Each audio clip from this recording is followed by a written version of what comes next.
I'm Christopher Lighton in Bangalore with India's favorite historian of its 60-year-old modern self. We're in the vaulted living room of Ramachandra Guha, who wrote the giant book on India after Gandhi. Who better to make an educated guess about where India might be going? This is open source from the Watson Institute at Brown University. An American conversation with global attitude, we call it.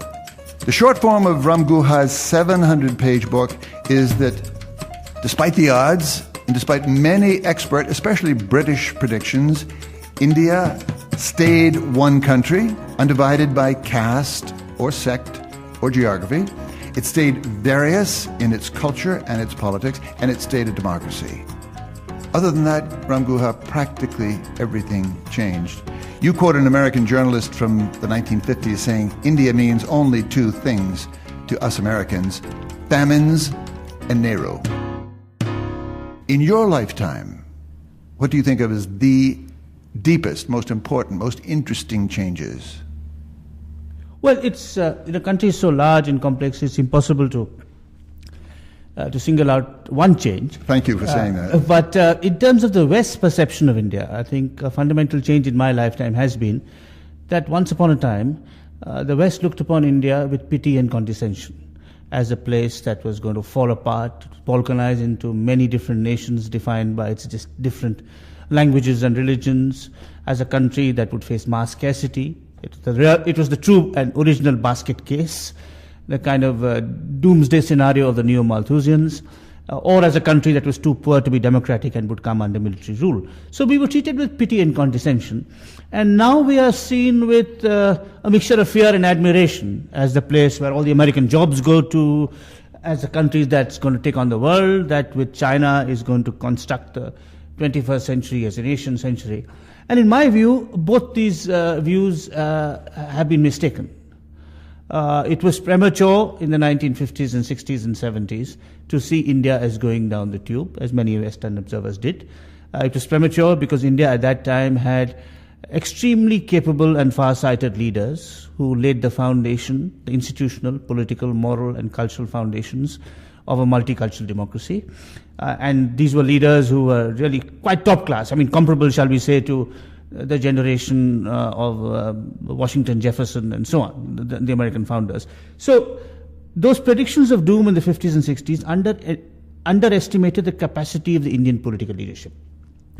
However, this political leadership has declined precipitously in quality and character over the last 30, 40 years. And hence, it's my view that the newer anticipation of India's rise to greatness are also premature and flawed because they overestimate the capability of India's political class. They overestimate its ability to bridge the gap between the rich and the poor, to revive our moribund institutions, to stake our claim in a complex multipolar world, and many other things. So India, in my view, will just stumble along in the middle. It's not going to fall apart. It will be a middle-of-the-road democracy with various kinds of conflicts, none of which are going to threaten national unity. It's going to be beset with inequality. At the same time, it's an extraordinarily interesting place. I mean, for a historian, there is no place as remotely as fascinating as India. In my book, I use an epigraph from a departing U.S. ambassador, Robert Blackwell, who says, "If I was an intellectual, I would want to be born again and again and again in India." So it's a great privilege to live in India as an intellectual.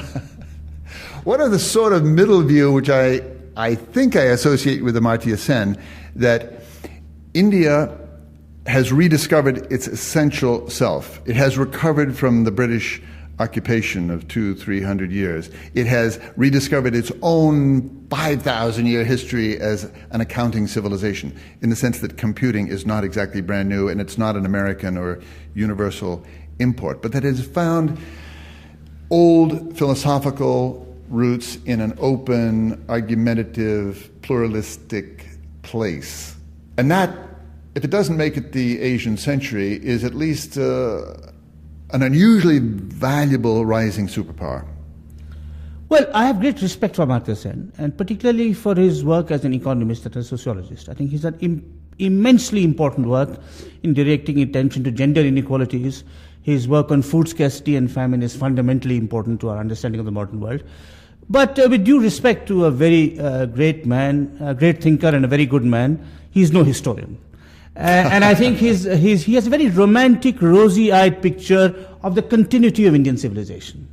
In fact, the creation of a modern democratic republic marks a radical departure from Indian traditions, trends, civilizational attitudes. Most of India is Hindu, and Hinduism is based on the caste system, which is the most sophisticated way of segregating human beings and placing them in different strata, unequal strata. I mean, untouchables were treated virtually like slaves. There was a great amount of deference and hierarchy in Indian intellectual life. There wasn't the free argument that you find on the streets of India today. India really is a modern creation. There's some aspects of India that continue, our landscape, our temples, our mosques, sure.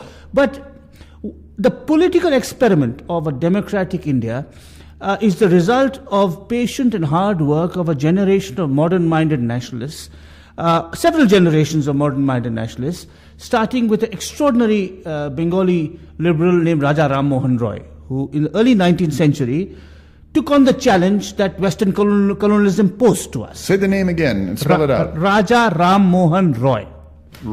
Raja Ram Mohan Roy, he was born in the 1780s and he died in the 1830s. And he was the first Indian liberal. When the British conquered India, Roy recognized that India was, or this land was conquered because it had become, self-sufficient, complacent, because there was completely no innovation, technical or scientific or intellectual innovation, because Indians treated their women abominably, because they suppressed their low castes. And Roy took the Western conquest of India as a challenge and an invitation to reform Indian society. He was the first person to campaign for the rights of women, the first person to talk about the need for modern education for young Indian kids, the first person to talk about the importance of a free press. And from Ram Mohan Roy onwards, several generations of reformers, ending really with Mahatma Gandhi, who was the most innovative and far-sighted reformer of them all, who constructed a national community out of very diverse and disparate elements. And you see, before the British came, there was no one India. The territory that we now call India was split into many different chiefdoms and principalities. Even the Mughals, at the height of their rule in the 17th and 18th centuries, only controlled about 35% of what is now India. So India was broken up like Europe into many different chiefdoms. The British came and for their own selfish instrumental motives gave an artificial territorial unity to this subcontinent. And then what Gandhi did was to endow the people of this territory with a moral and political purpose. So that's how it happened. The British united India accidentally. Gandhi gave the people of India a shared agenda for political and moral and social emancipation. But hold that point about the British role. Are you giving them an important hand in the creation of this modern state? Absolutely, absolutely. Because this is something which historians must acknowledge. Not just because they united India physically, it came under one regime, the Pax Britannica, because they also brought in such instruments of modernity as the English language, a modern legal system, the railways, modern technology. Of course, they had come here. They didn't come here to liberate us. They came here to rule. But it was again part of the genius of Gandhi and his close associate Jawaharlal Nehru, that they always said, we are against British rule, we are against imperial rule, we are not against British people. When the British leave, we will take the good things that they gave to us and keep them. And but of course we will run our society not on autocratic lines, but in a democratic sense. Now I think the important thing about the Indian national experiment, and we can talk about it as we go along, what is really is that India has innovated a new model or a new template of nationalism. Nationalism in the European model involves allegiance to a single language, a single faith, and a common enemy. To be French means you speak French, you're Catholic, and you hate the British. I think the extraordinary thing about India is that because of the genius and the far-sightedness and the pluralism of people like Gandhi, we are a multilingual country. If you look at the rupee note you're carrying in your pocket, you'll see 17 scripts represented on it, not just 17 languages. And we are one nation despite this diversity. Although at birth in 1947, Pakistan was carved out of British India and created as a Muslim homeland, Gandhi and Nehru refused to construct India as a Hindu homeland, but gave equal rights to all religious and faith communities. And despite the fact that we were under British rule for 190 years, Indians actually have a very harmonious and equitable relationship with the British. Once the British left, we were equals, and we continue to be equals. We don't have a post-colonial hangover. And I think that's the genius of the Indian political leadership of that time, was that they recognized that the only way to construct a united India was by respecting diversity, not by flattening it out, not by imposing a single uniform model of nationalism. It is an amazing gift, and I can't think offhand of another colonial experience that ended so, shall we say, constructively. Absolutely. I wouldn't say ended. That has continued, has persisted so Fair constructively. enough. I think if you look at, you're absolutely right, Chris. If you look at the relationship between the French and the Algerians, or the Dutch and the Indonesians, or the Americans and maybe the Vietnamese, the Iraqis, or the Iraqis, these are relationships that are shot through with anger, animosity, feelings of persecution, paranoia, vendetta. But we have a wonderful relationship, and it's beneficial to both parties. Even the British in Ireland didn't get out as neatly as they did and here. we've continued to have a very good relationship. I mean, if you look at what we've contributed to British culture, just think of English cuisine without the Indian input. I mean, can you have a decent meal in London? You can today. You couldn't 40 years ago. Look at the ways in which Indian writers have enriched the English language. We'll come to that. That's an important subject too. But we have also gained a lot from the British. I think, for example, the game of cricket, which is the collective Indian passion we owe to the British, our sense of moderation. I think Gandhi and Nehru, I'm emphasizing these two people because they were truly special. Of course, they had very capable associates and lieutenants and colleagues who worked with them, but they imbibed the best of the British liberal tradition, which is about accommodation, dialogue, compromise.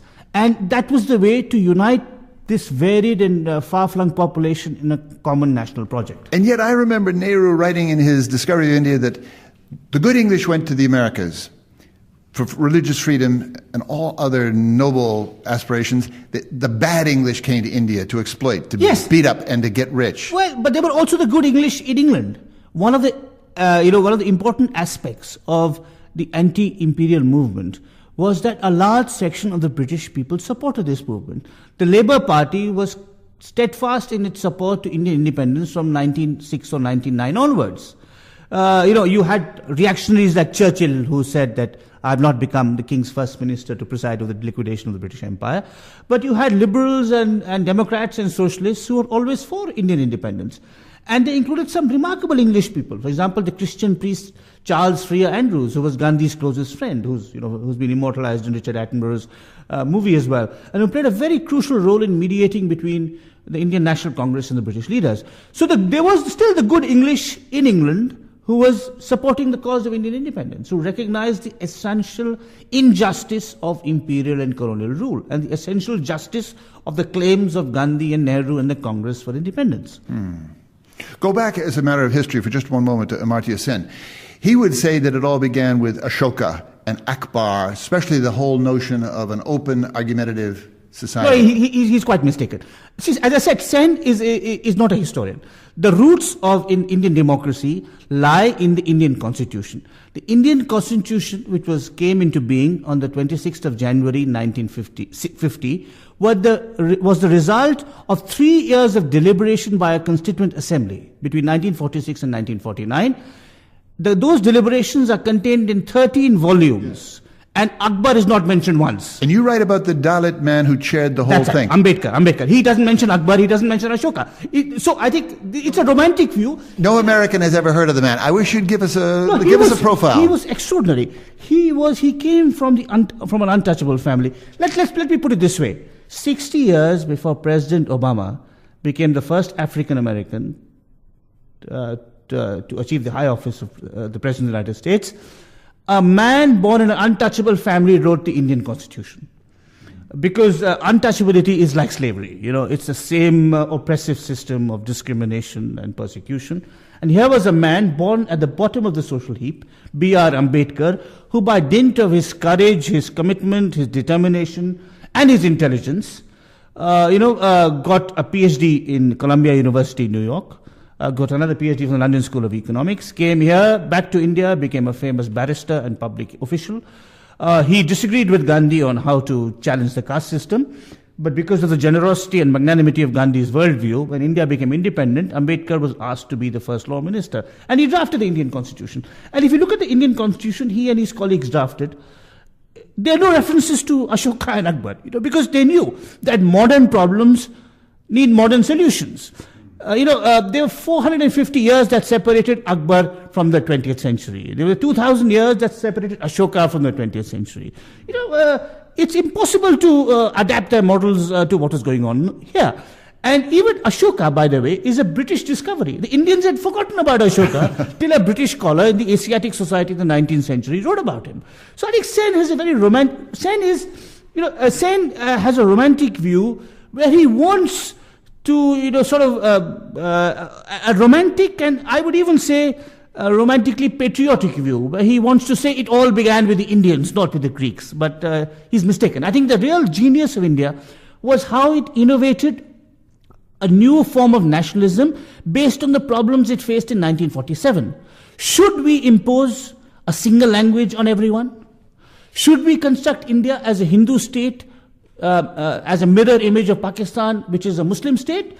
And Gandhi and Nehru and Ambedkar decided not to. There were other modern innovations that are incorporated in our constitution. For example, affirmative actions for the low caste and the tribals, where again we anticipate what happened, for example, in your country with the civil rights movement, rights for minorities, rights for women. So the Indian political experiment is a modern experiment. That doesn't mean it simply mimicked the Western experiment, because the raw material is different. We were much larger, we had been colonized, we were much more diverse. We had to innovate and adapt and find our own template, which we seem to have successfully done. And that template has nothing to do with Ashoka or Akbar or any other emperor of the remote and distant past. What does it have to do with the fact that India was a giant industrial power before the Brits, maybe even an imperial power in the East?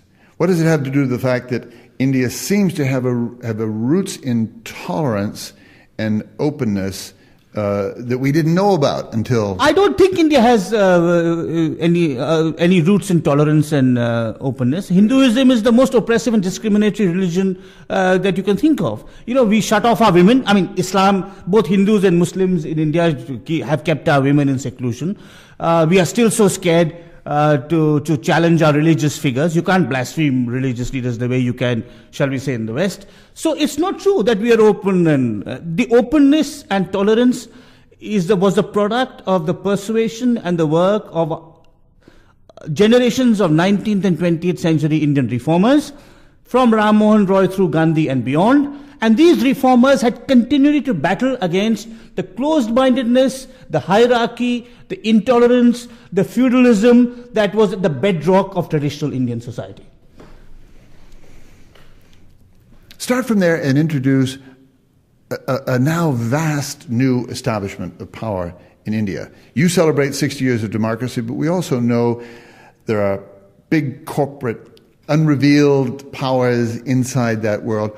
Who are the new masters of the new India?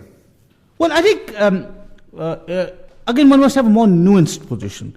I think what happened was, in the 1950s and 60s, we adopted a model of economic development that was based on self-sufficient growth, where the public sector had a crucial role. So there were curves placed on private enterprise, and there were limits on our integration with the global economy. Nehru socialism, in a word. Or not just Nehru socialism, but Nehru subscribed to this socialism, but so did most political parties and economists and intellectuals of that time. And this was seen as necessary because we had to build our industrial base. Don't forget that India had been colonized by a Western multinational company, the East India Company, and hence we were nervous about foreign capital. But we probably continued state control of the economy too long. In the 1970s, perhaps we should have liberalized. We liberalized in the 1990s, And this has led to a great surge in economic growth and entrepreneurship and innovation. But this surge in entrepreneurship and innovation and creativity and productivity has coincided with the decline in the capacity of public institutions. So the state is not able to provide a level playing field. It's not able to build schools, good schools and hospitals so that all citizens have equal access. So those who start middle class become rich. Those who start working class remain working class. That's been the product of 20 years of economic growth because of the failures of public institutions to provide high quality education and health so that there's a level playing field, so that there's equality of opportunity for all citizens. So linger on that for a moment. Yeah. When you talk about this decline of the state power, even at the primary education level, and a boom in corporate power, how did that happen? Was that somebody's idea, or? No, it just happened through a process of attrition and decline of institutions. There's no malign conspiracy at work here, and even there is corporate power, which sometimes plays a baleful and negative role. But there's also a great deal of entrepreneurial surge and innovation, including small-scale industries. I think it would be a mistake to romanticize the socialism of the past, because public sector industries were extremely inefficient. They were grossly subsidized by the public exchequer. They were energy guzzlers. They polluted the environment. We needed more efficient, capable forms of manufacturing and economic activity, which the private sector could provide. But the state's role would come in ensuring a fairer distribution of the cake. I think it's a mistake to glorify capitalism. It's also a mistake to glorify socialism. I think what India needs is a middle-of-the-road social democracy. And not to knock socialism, but what happened to those huge public figures at the center of Indian life? I mean, there are movie stars now, there are billionaires, but the figures of the Nehru scale, not to mention Gandhi, seem to be in eclipse. That's true, but that's true of many democracies. In my book, India After Gandhi, I write, I say, a democracy needs visionaries to found it. And it can be run in mid-career by mediocrities. And then I go on to say that the distance between Abraham Lincoln and George W. Bush, who was then President of the United States, is no greater or no less than the distance between Nehru and, shall we say, the Indian Prime Minister today. So I think, but I think the problem in India today is that we have less than mediocrities. If we had mediocrities, they would keep the institutions going. There's a great amount of corruption and criminality in the Indian political system that has increased its presence over the last 30 or 40 years. And that's very disturbing. People of idealism, of integrity don't go into public life. They go into private life. They become lawyers, they become doctors, they become entrepreneurs, they become human rights activists. But the state itself is peopled by individuals of limited ability and questionable character. And that's very, very worrying. It's very interesting. Give us your own tour of the sort of Indian all-star team as of 2010.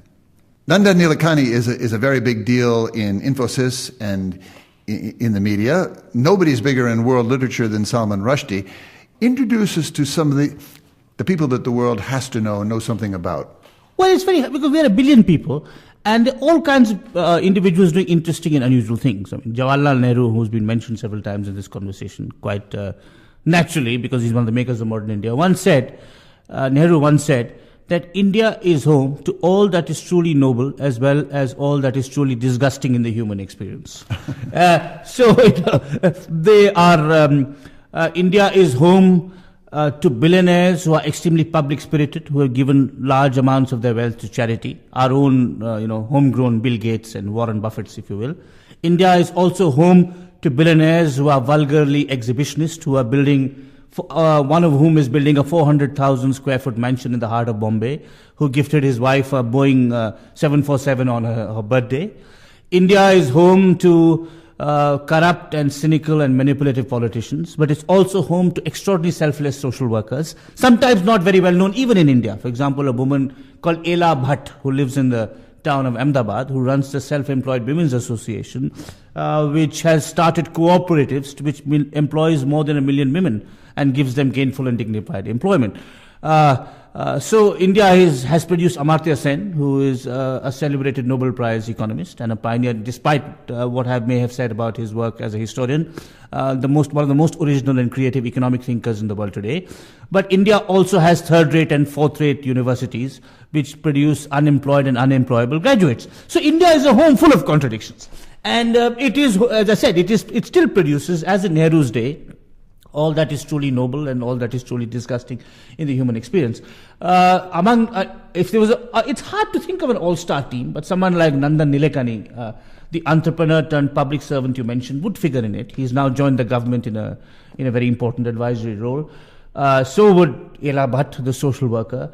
So would some environmentalists. There have been some very important environmental activists in India. A woman called Medha Patkar, who worked ceaselessly for the rights of people displaced by large dams. I think she should figure, in any kind of all-star list. Our writers, who are very many. There's not just Salman Rushdie, whom you mentioned, but Vikram Seth, Amitav Ghosh, Kiran Desai, Vikram Chandra, many wonderful writers in the English language, also writers in Indian languages.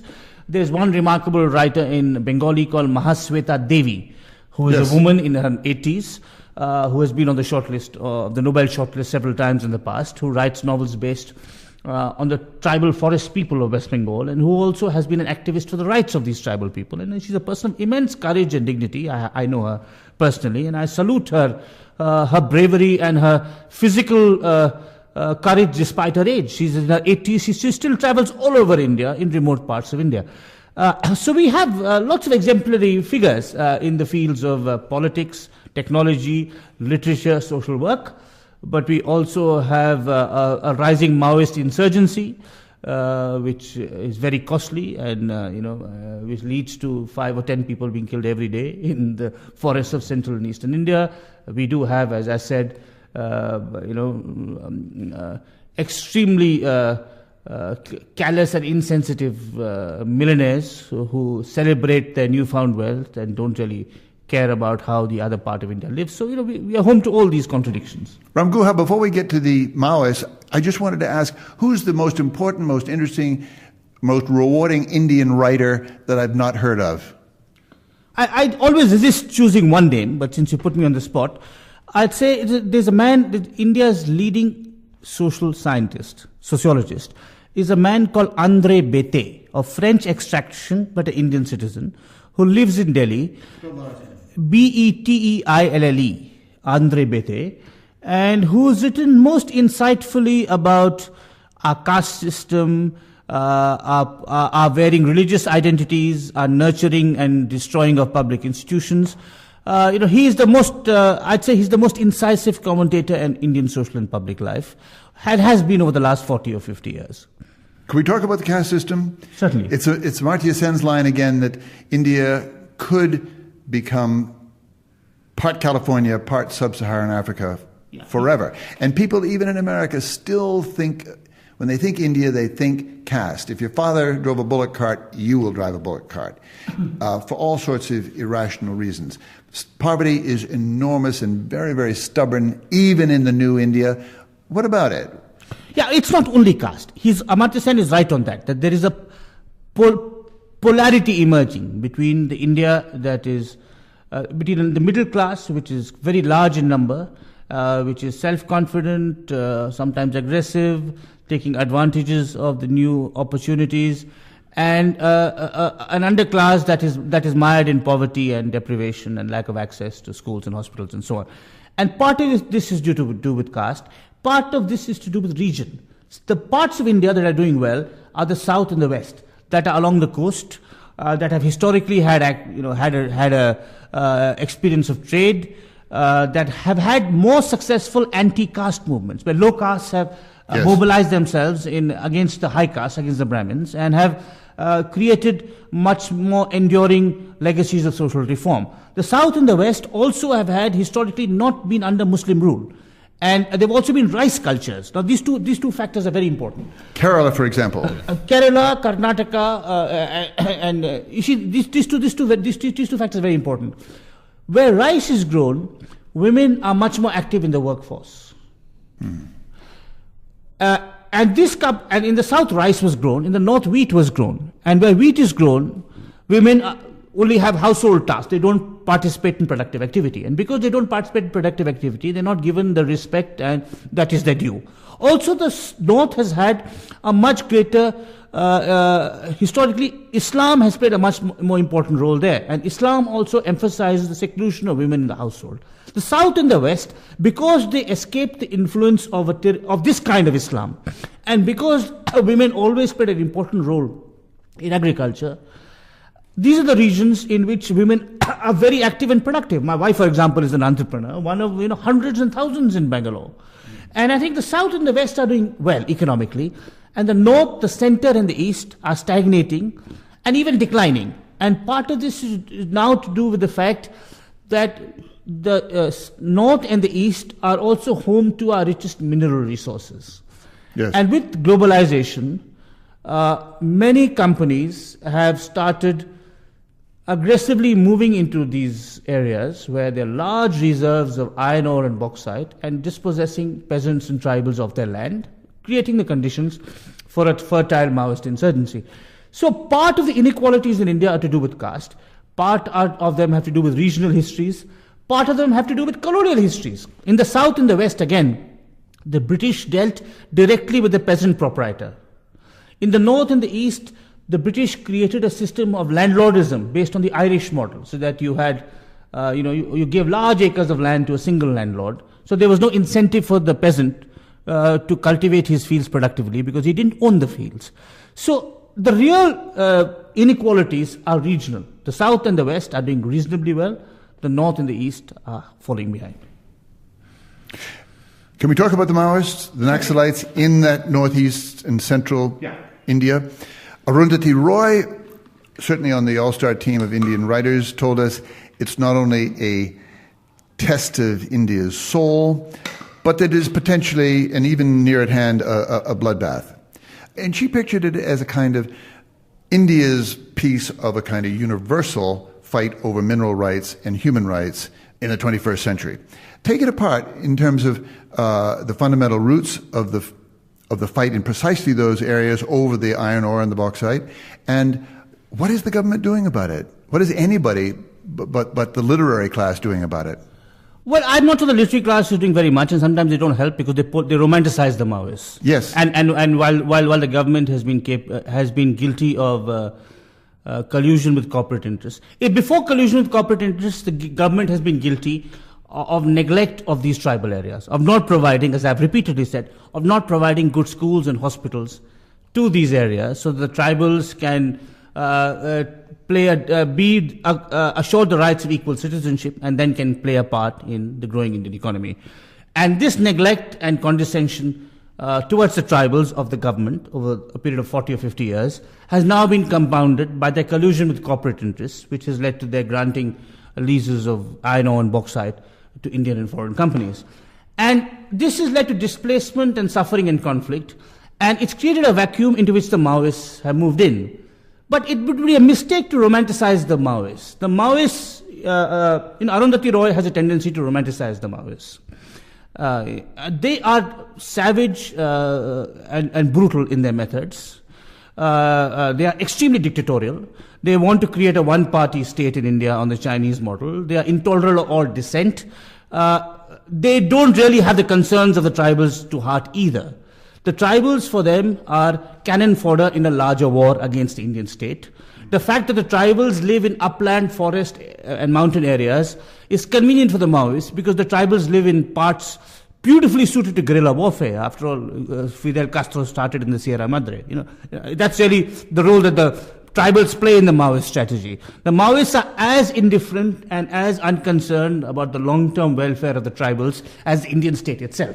They are squeezed. Do we know that? Absolutely. I've traveled in those areas and I've talked to the Maoists. We do know that. They don't romanticize it. And we do know that. I don't want to romanticize. I want to be sure we don't romanticize the violence either. I mean, that has a certain bloody excitement for the literary class too, but not for me, I got to say. Yeah, absolutely. And in those areas, so one tribal told me, he said, it sounds much more evocative in Hindi because this is how it was said. When I traveled through those Maoist areas 4 years ago, he said, One side we have the state, one side we have the Maoists, and we are squeezed in between. Another tribal told me that the Maoists use the same tactics of intimidation and terror that the state might.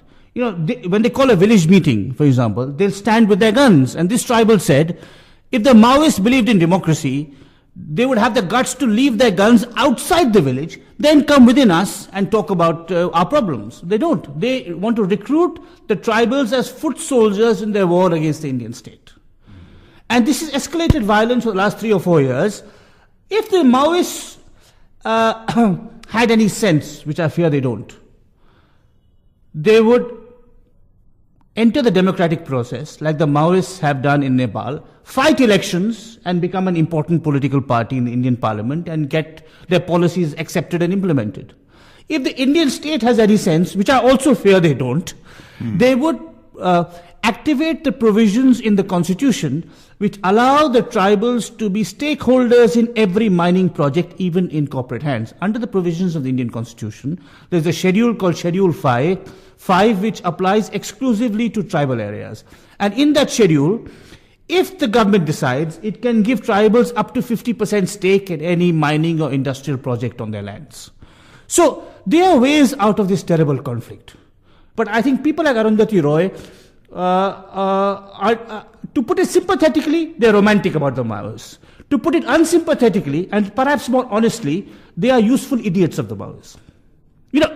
Intellectuals have a history of being wrong about left-wing movements. Through the whole of the 20th century, as well as I do, possibly better than I do, how left-wing intellectuals romanticized Mao, romanticized Lenin, romanticized Stalin, romanticized Pol Pot. Pol Pot was romanticized by left-wing intellectuals. They have enchanted with violence. They love this idea of liberation through the gun. And I'm afraid Arundhati Roy is succumbed to that lure, and it's profoundly unhelpful, because what she has done is that she's polarized the debate. And sensible, rational, thoughtful ways of ending the stalemate now become impossible, because either you're for the Maoists or against the Maoists. I'm going to send you our interview with Arundhati Roy, and I'll send her this interview. Do. Ram Guha, I'm thinking of all these changes in modern India, but there's one in particular that's not just about India, it's about the relationship with the United States. George W. Bush was probably the most popular American president in India for a very long time. Manmohan Singh was the most important foreign visitor so far to the Obama White House. India is at least a silent partner with the American war in Afghanistan. What is going on here, and what does the Indian public know or care or judge about this new relationship? Well, no, I think the bulk of the Indian public doesn't care about it, because they're not really interested in foreign policy issues. They care about Afghanistan, surely. Not really. When you say the Indian public, 95% of India wouldn't know about the war in Afghanistan. Because really? They're concerned with their day-to-day struggles, with making a livelihood, with putting food on the table. Afghanistan is where India comes from. That's the headwaters, right? Well, not really. In South India, no one comes from Afghanistan. We are talking the city of Bangalore, which is 8 million people, and at least 7.5 million people in this city have never given a minute's thought to Afghanistan, because it's very far away and they have other pressing immediate concerns on their table. For the intellectual class, for the policy-making class, for the business elite, there is a debate about our alliance with America. And as in many things in India, this debate is polarized, and the press loves to polarize issues. Give us a short rundown of that debate. That debate is essentially about, there's one side which believes, and this is this is the side associated with some influential editors in Delhi who are close to the government and with the business elite. They want a very close relationship with America. They want, in effect, a US-India alliance against China. Okay, that's one, and these are the people, and probably Manmohan Singh is more oriented towards that point of view.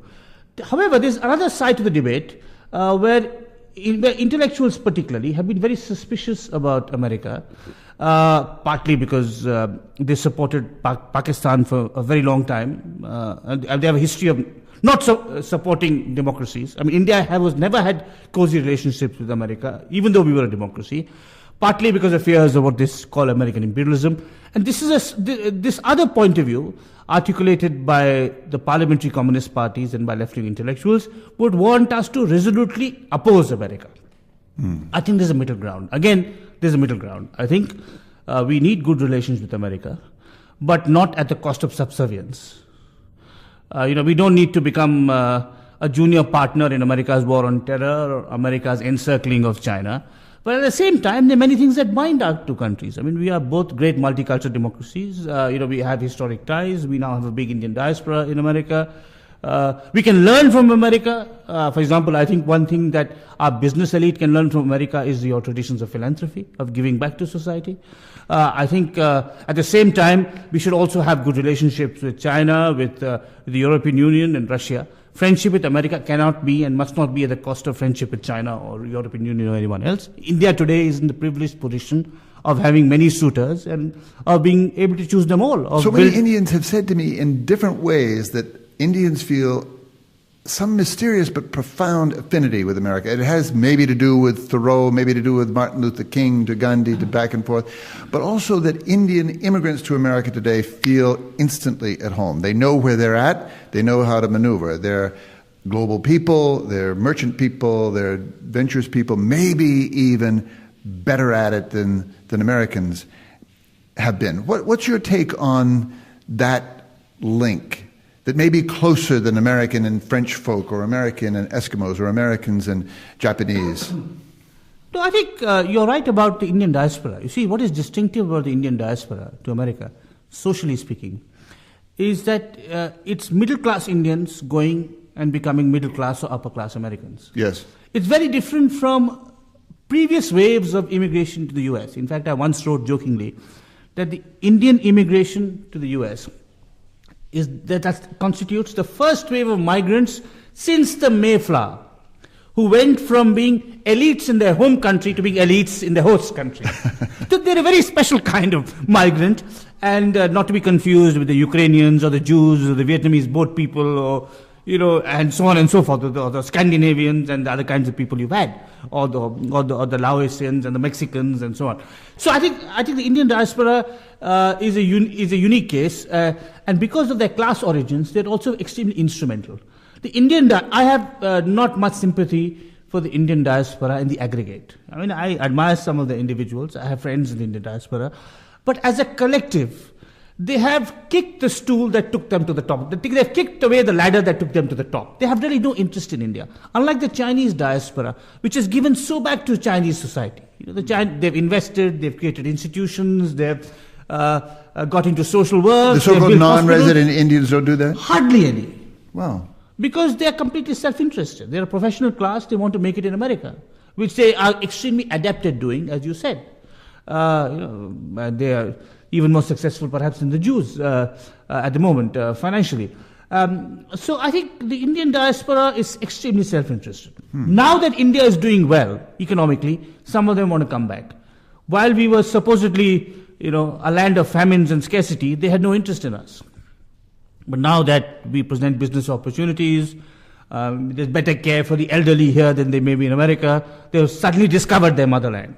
So they're very different from, shall we say, the Irish or the Jews or the Chinese, who continue to have emotional and cultural and personal ties with their homeland.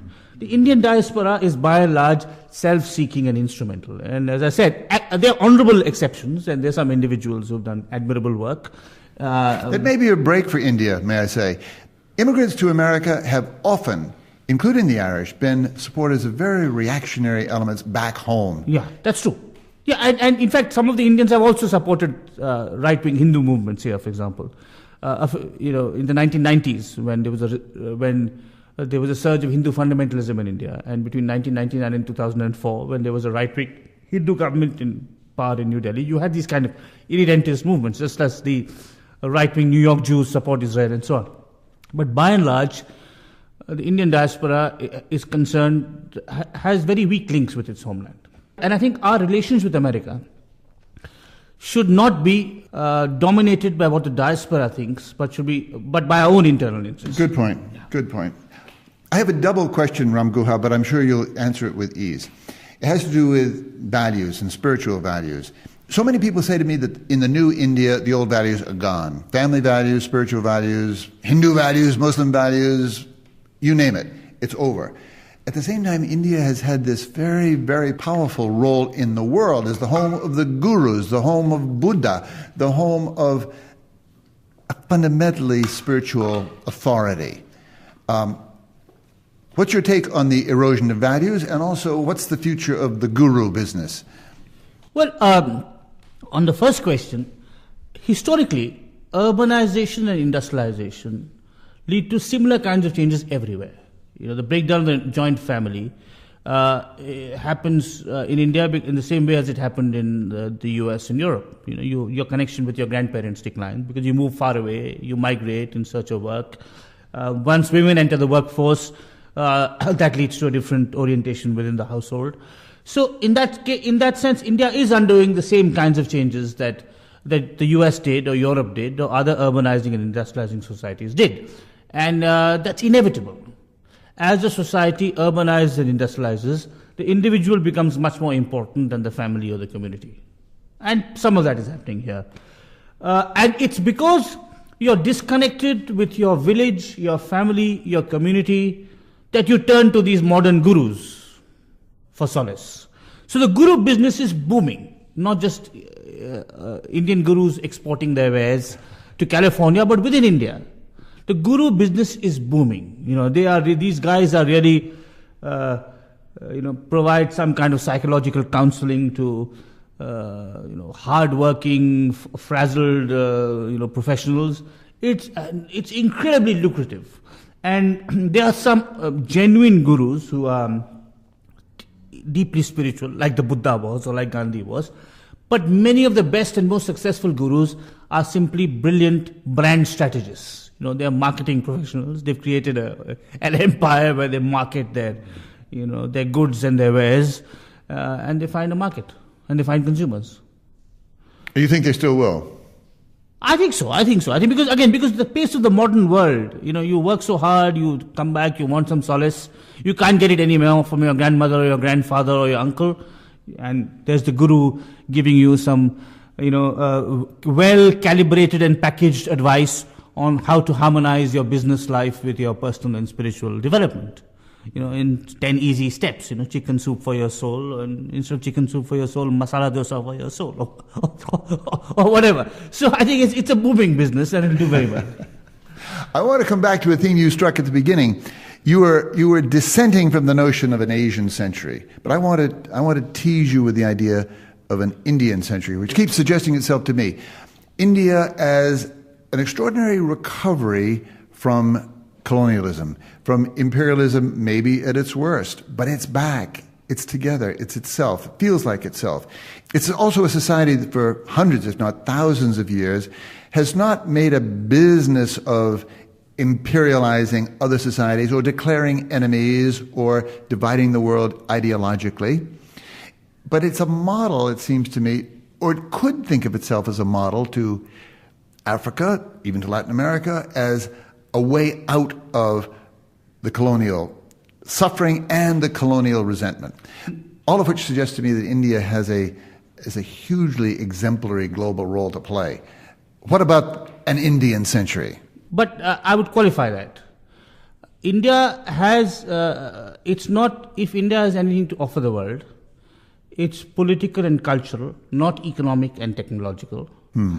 And this political and cultural offering is based not on ancient spiritual wisdom, but on modern achievements such as the construction of a plural, inclusive, democratic society. And in this respect, we can teach not just Africa and Latin America, but the United States and Northern Europe too.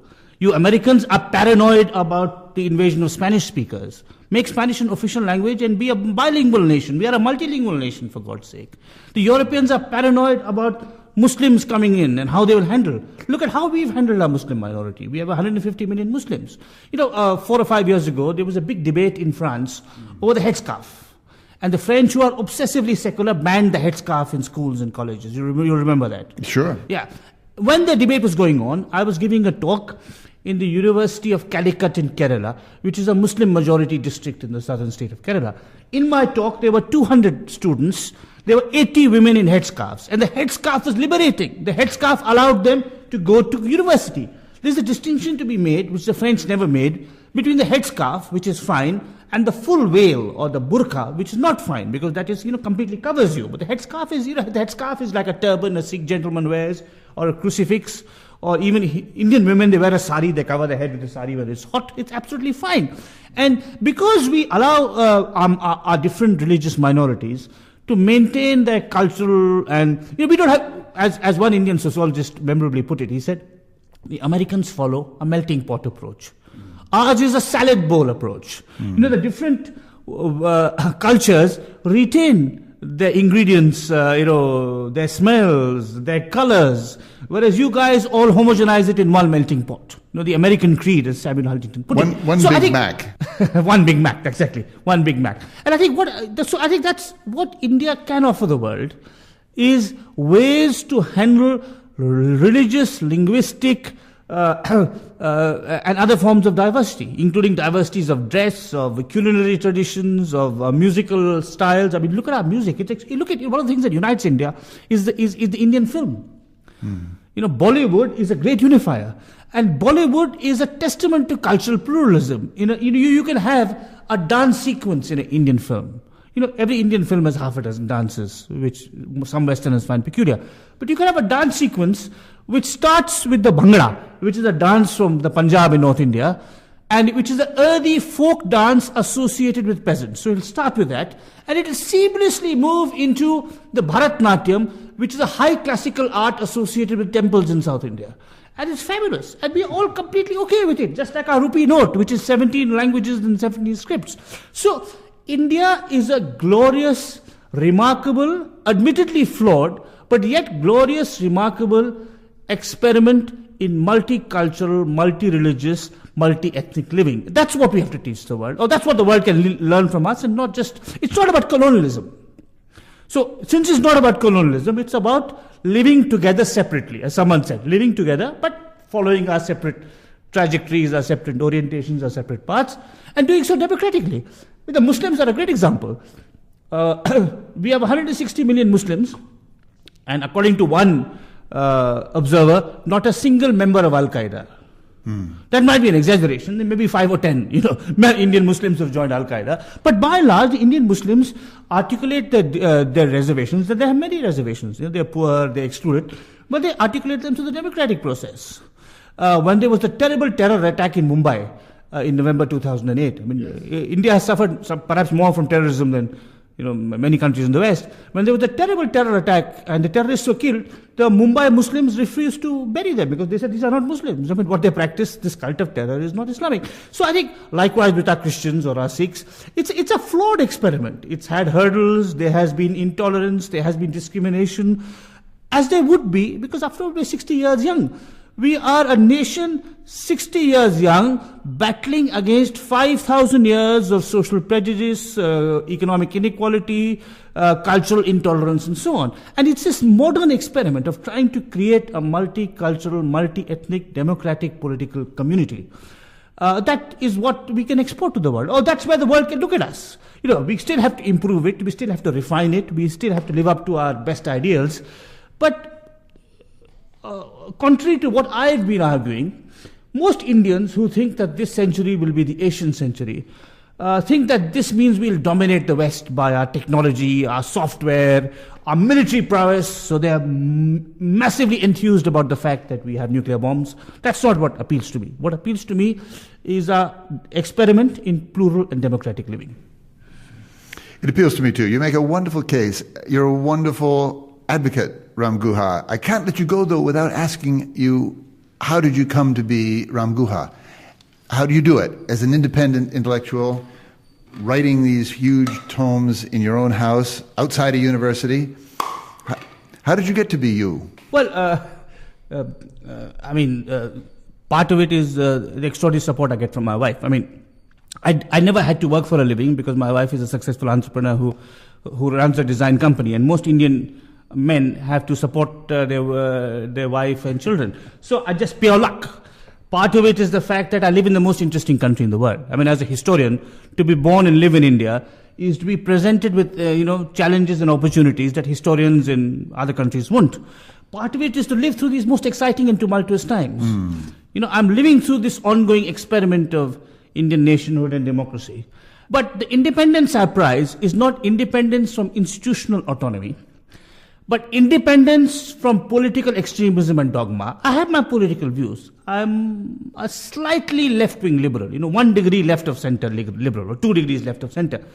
But because India is a democracy, I can articulate my views fearlessly, even though I'm critical of the ruling Congress party for its dynastic politics, for its one-family rule.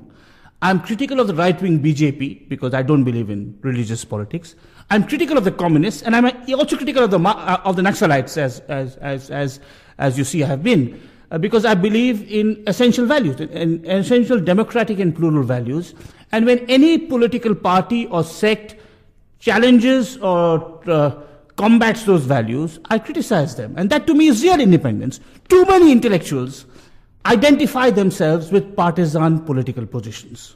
A real independence is intellectual independence, not institutional independence. Where do you put V.S. Naipaul on that list? V.S. Naipaul is completely independent, but in a kind of misanthropic way.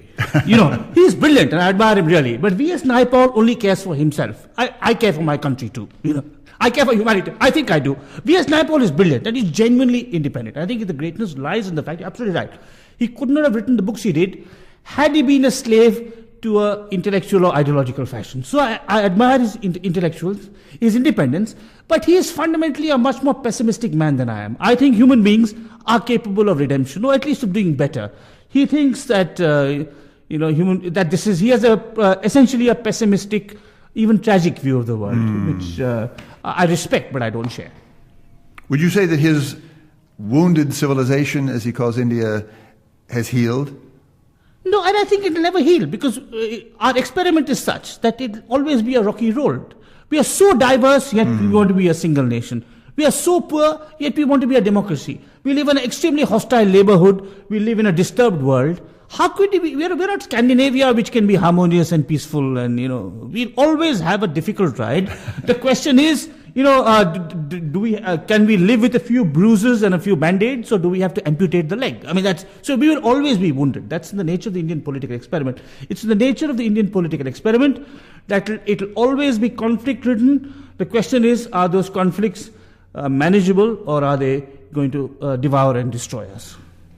Ram Guha, your line that you live in the most interesting country in the world reminds me, I hope I can say this, of something Ezra Pound said long ago, that if all the music we had in the world was the music of Johann Sebastian Bach, we'd have enough. He said, if all the literature we had in the world was Homer, just the Iliad and the Odyssey, we'd have enough. I often think to myself, if all the people we had in the world were Indians, we'd have enough. More than enough. Ram Guha, it's great to think about the present and the future with a man who is so deeply engaged with the past. It's a huge privilege to sit in your living room here in Bangalore and talk about India after Gandhi, India after today. Thank you enormously for Open Source. Well, thank you. It's been a great privilege talking to you. Paul McCarthy and Ben Mandelkern produced and edited this conversation. It isn't over till listeners add their 2 bits in comments on our website, radioopensource.org. I'm Christopher Lydon. Thank you for being part of the conversation.